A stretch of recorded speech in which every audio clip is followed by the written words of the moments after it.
Зелената транзиција е неопходна. Предизвиците како загадувањето на воздухот, климатските промени и зголемениот притисок врз природните ресурси бара визија, лидерство и конкретни решенија. Проектот Зелено добро токму тоа и ќе го прави.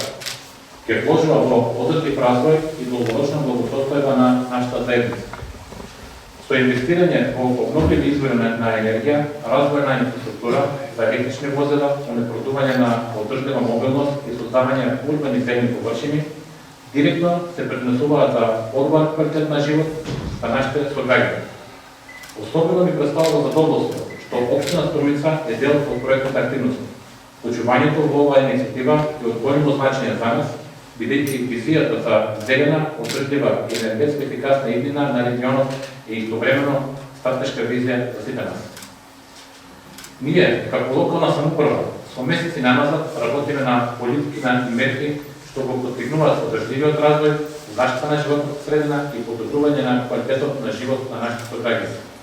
Затоа ваквите проекти ги гледаме како природно продолжение на нашата опредба за создавање зелена и просперитетна иднина. Последното важна е и прекограничната димензија на проектот, како и најавата за формирање комитет за прекогранично управување.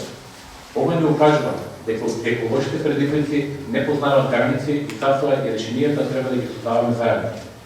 Како локална самоуправа даваме цврста подршка за политиките што ги намалуваат загадувањето, ја зголемуваат енергетската ефикасност и потребуваат одговорно однесување кон животната средина. До сите вклучени партнери, институции и експерти, сакам да ви посакам многу успех по имплементација на проектот. Верувам дека и по неговото завршување повторно ќе се собереме во овој состав, но тогаш за да се презентираат постигнатите резултати и останалите цели. Да продолжиме заедно да работиме на зелена иднина, не само како проектна цел, туку како трајна опредба.